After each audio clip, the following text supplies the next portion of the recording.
Hello students, आज हम लोग बहुत ही इंपॉर्टेंट टॉपिक करने वाले हैं जो कि कूलाम के नियम का सदिश निरूपण है। दोस्तों, ये टॉपिक बहुत ही ज़्यादा इंपॉर्टेंट है, तो वीडियो में अंत तक बने रहिए। अगर आप इस चैनल पर नए हैं तो वीडियो को लाइक करें, चैनल को सब्सक्राइब करें और अपने दोस्तों के साथ जरूर शेयर करें। तो चलो शुरू करते हैं। तो देखो, हमें इसमें क्या करना है कि कूलाम के नियम का सदिश निरूपण करना है। तो सबसे पहले हम दो बिंदु आवेश लेंगे, तो हम लोग लिखेंगे माना दो बिंदु आवेश बिंदु आवेश माना दो बिंदु आवेश Q1 व Q2 माना दो बिंदु आवेश Q1 व Q2 एक दूसरे से एक दूसरे से r दूरी पर हैं। कहाँ पर हैं? एक दूसरे से r दूरी पर हैं। ठीक है, यहाँ तक क्लियर है। तो चलो हम दो बिंदु आवेश लेंगे सबसे पहले। तो देखो, ये हो गया हमारा पहला बिंदु आवेश और ये हो गया हमारा दूसरा बिंदु आवेश। ठीक है, इसको हम नाम देंगे Q1 और इसको हम नाम देंगे Q2। ठीक है, अब हम इसकी स्थिति को बताने के लिए हम स्थिति सदिश परिभाषित करेंगे।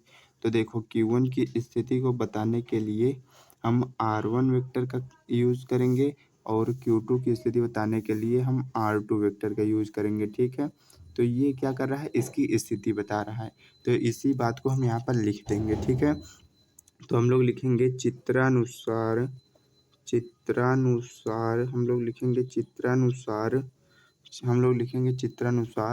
R1 क्या कर रहा है? Q1 की स्थिति बता रहा है। तो R1 वेक्टर जो है Q1 का स्थिति सदिश है। R1 वेक्टर Q1 का स्थिति सदिश है। क्या कर रहा है? स्थिति बता रहा है, तो ये क्या हो जाएगा? स्थिति सदिश हो जाएगा। ये क्लियर है? ठीक है, R2 क्या कर रहा है? Q2 की स्थिति बता रहा है, तो इसे भी लिख देंगे। R2 वेक्टर जो है वो Q2 का स्थिति सदिश है। Q2 का स्थिति सदिश है। ठीक है, ये इसका स्थिति बता रहा है। अब इसकी स्थिति इसके सापेक्ष बताएंगे और इसकी स्थिति इसके सापेक्ष बताएंगे। तो कैसे बताएंगे?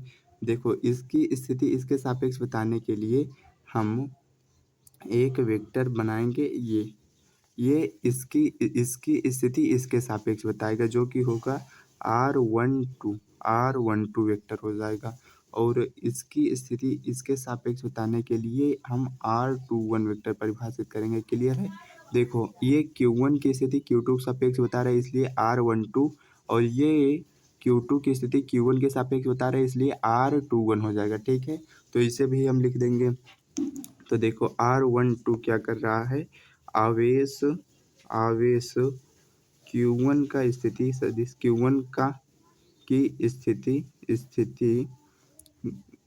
की स्थिति Q2 के सापेक्ष बता रहा है। क्या कर रहा है? Q2 के सापेक्ष बता रहा है। ठीक है, Q2 के सापेक्ष बता रहा है। और R21 जो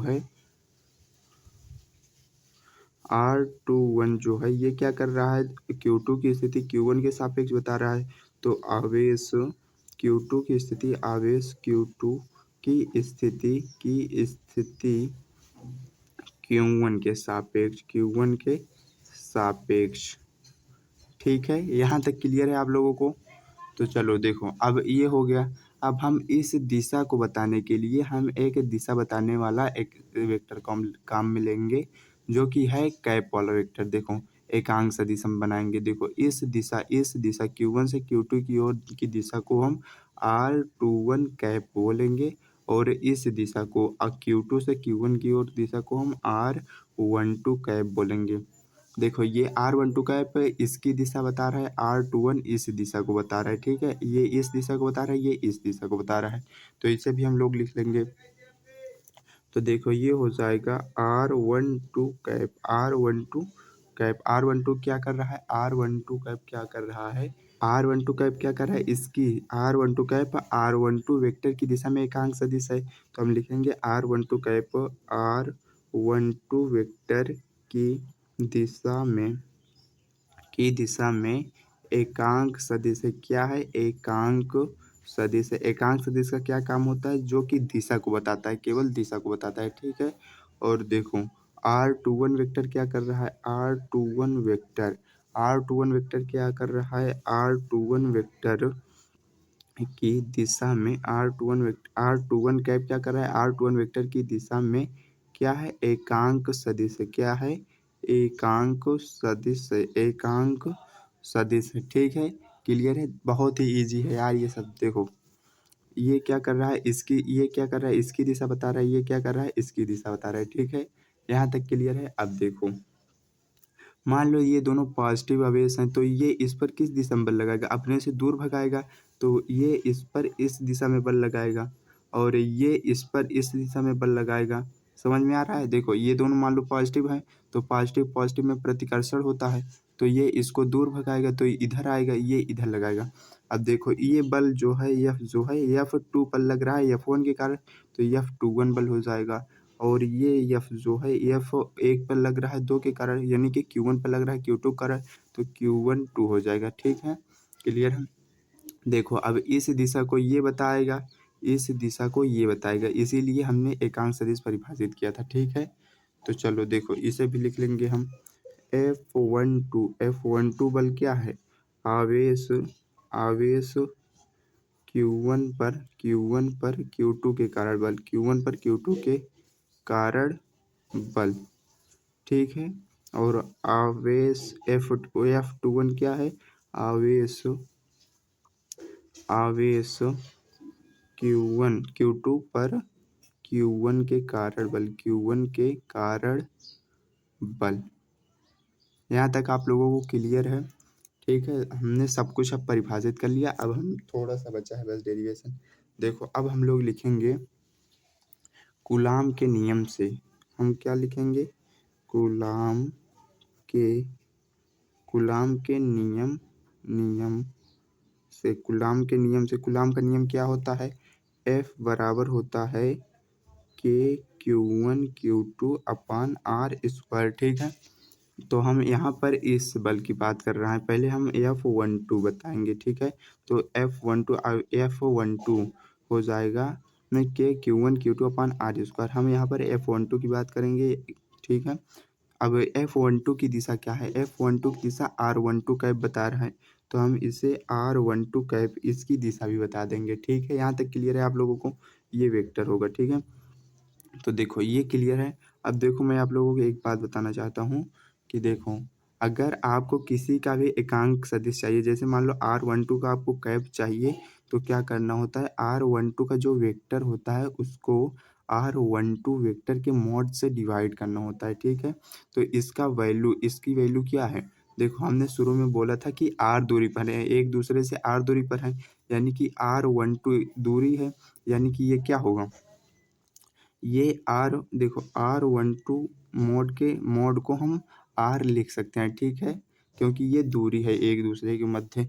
तो देखो इसको एक तो ये फॉर्म हो जाता है, और कहीं कहीं पर ऐसा भी आ जाता है। देखो ये लिख उठाता है K Q1 Q2 अपान R स्क्वायर इंटू में, इसको हम ये लिख सकते हैं, यानी कि R12 वेक्टर अपॉन में, इसकी मॉड की जगह पर हम R लिख रहे हैं, मॉड की जगह पर हम R लिख सकते हैं। तो ये हो जाता है, ये हो जाता है K Q1 Q2 अपान R का क्यूब इंटू में R12 वेक्टर। देखो जब यहाँ पर वेक्टर आएगा तो यहाँ पर क्यूब होगा, और अगर यहाँ पर एकांक सदिश आएगा तो यहाँ पर स्क्वायर होगा, ये आपको ध्यान रखना है। ठीक है, तो ये F12 वेक्टर आ गया। अब इसी तरह हम उसको भी कर लेंगे। तो अब हम इसी तरह F21 के लिए करेंगे, हम लोग लिखेंगे F21 vector F21 equals to K Q1 Q2 upon R square. F21 क्या है, आवेश 2 पर 1 के कारण बल, यानी कि आवेश 2 पर आवेश 1 के कारण बल किस दिशा में लग रहा है, इस दिशा में लग रहा है। इस दिशा कौन बता रहा है, R21 कैप बता रहा है। ठीक है, तो इसमें हम लिख देंगे R21 कैप। ठीक है, क्लियर है। उसी तरह इसे हम इस तरह भी लिख सकते हैं, इसे भी हम लिख सकते हैं R21 का कैप जो है ये होगा R21 का वेक्टर अपॉन R21 वेक्टर का मॉड होगा। ठीक है, मॉड को हम R बराबर लिख सकते हैं, क्योंकि दूरी बराबर ही है, R इन दोनों के बीच में दूरी R ही है। ठीक है, तो इसे हम ये भी लिख सकते हैं कि K Q1 Q2 अपान R square, K Q1 Q2 अपान R स्क्वायर इंटू में ये क्या है, R है, तो तो इसे हम लिख सकते हैं R21 वेक्टर अपॉन में R21 वेक्टर का मोड। ठीक है, मोड किसके बराबर है? R के बराबर है। तो R को हम इधर मल्टीप्लाई कर देंगे तो ये भी हो जाएगा K Q1 Q2 अपान R का क्यूब इंटू R21 वेक्टर। देखो, अगर यहाँ पर स्क्वायर होगा तो यहाँ पर एकांक सदिश होगा, और यहाँ पर क्यूब होगा तो यहाँ वेक्टर होगा। ठीक है, ये बात आप लोगों को ध्यान रखनी है। तो देखो, इन्हीं इक्वेशंस को, ये जो इक्वेशंस आई हुई हैं, इन्हीं इक्वेशन को मान लो ये इक्वेशन नंबर 2 हो गई, और ये वाली इक्वेशन जो है, ये वाली इक्वेशन ये हो गई, ये फर्स्ट इक्वेशन हो गई। ठीक है, तो इन्हीं इक्वेशंस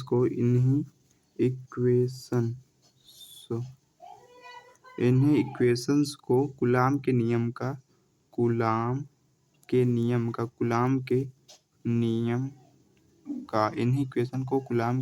का सदिश निरूपण कहते हैं। कूलाम के नियम का सदिश निरूपण